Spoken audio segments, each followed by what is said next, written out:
طبعا هذا شيء لا في لا منه ولا فضل، هذا واجب وطني الجميع يتمنى انه يقوم فيه.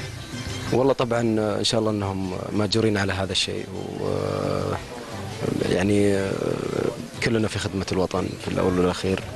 يعني صراحة كثير من أكثر كل المصابين تقريبا إنه كنا لما نتكلم معه ونهون عليه بالعكس يقول إنه هذا فداء للوطن وأنا بخدمة الوطن ومستعد أرجع لحد الجنوبي الآن. ما يشوف شر إن شاء الله ما يجيك إن شاء الله. والله ما شاء الله تبارك الله ما شفنا إلا كل ثبات وعزيمة. صراحة احنا جايين هنا لزيارتهم ورفع معنوياتهم، لكن تفاجأنا ما شاء الله تبارك الله انهم معنوياتهم جدا مرتفعة. الشباب كلهم ودهم يرجعوا في نفس اليوم الآن، ودهم يرجعوا للحد الجنوبي. نقول الله ينصرهم ويثبتهم إن شاء الله، ويعني هم أكبر المدافعين عن هذا الوطن وعن الحرمين الشريفين، فأسأل الله إن شاء الله أن ينصرهم وأن يشفيه مرضانا إن شاء الله ويعودوا إلى أهلهم سالمين بإذن الله. نشكر جميع من ساعدنا وعاوننا أن نكون في هذا الجمع الطيب.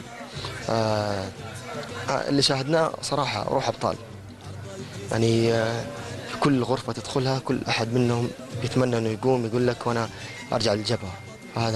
هذا إحساس جيد، هذا إحساس يعني أكثر من جيد، هو ممتاز وإحساس بطل. فأتمنى إن شاء الله بإذن الله يقومهم بالسلامة ويردهم عافين لأهلهم. والله